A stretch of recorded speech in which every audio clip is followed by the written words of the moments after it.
Hey, what's up? Today we're going to be mastering a DJ mix in Reaper. Here we have our recording. We're going to drag it into Reaper, and that's going to create a channel for us and drag down the bottom to expand. I'll hit the negative key to zoom out, and we can see that this mix is a bit dynamic. See, it's got a louder section near the end and a little bit of clipping there, which isn't ideal. So let's see if we can clean it up. I'm gonna hit the effects button right here and look for ReaComp. That's the compressor that comes with Reaper. For my settings, I'm gonna choose 50 milliseconds on the attack, 50 milliseconds on the release. I'll turn on the auto release. I'll set the ratio to 1.3 and the knee size to 0.1. Then I'll turn down the threshold until I start to see some gain reduction on the compressor.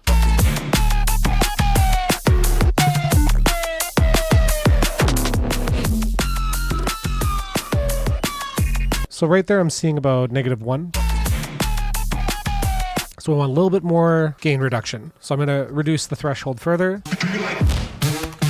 The gain reduction should be somewhere between -3 and -6, ideally. If we go past -6, it's going to start to sound a bit squashed.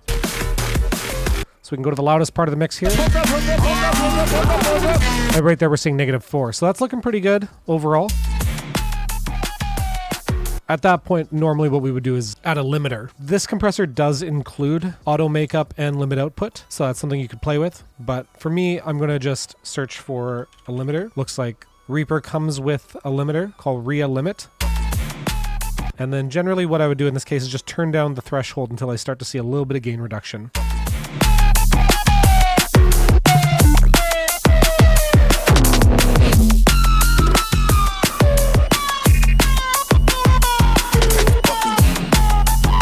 So I'm seeing a little bit of dips right at the top there, indicating that it's just barely making it above the 0. So for a mix, that's pretty good. For if I was doing a track, I'd probably want to be a bit more aggressive, but for the mix, this should be fine, especially with these loud clipping sections. Might even want to turn it down a little bit. Let's see how that looks. Watch the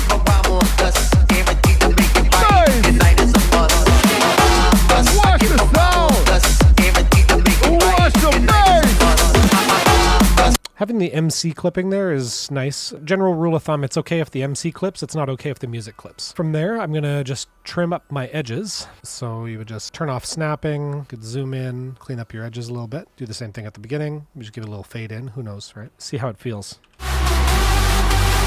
So that's sounding pretty good to me. Let's export it. So I'm going to double click on the section above it in the gray, which will highlight the entire mix. And then I'll go to File, Render. I'm going to choose Time Selection because that's what's selected here. Choose a directory, a file name, and then MP3 320 kbps, and then hit Render. I hope that helps. If you have any questions, feel free to leave them in the comments below, and don't forget to hit the like and subscribe on your way out. Thanks so much for watching, and have a great day.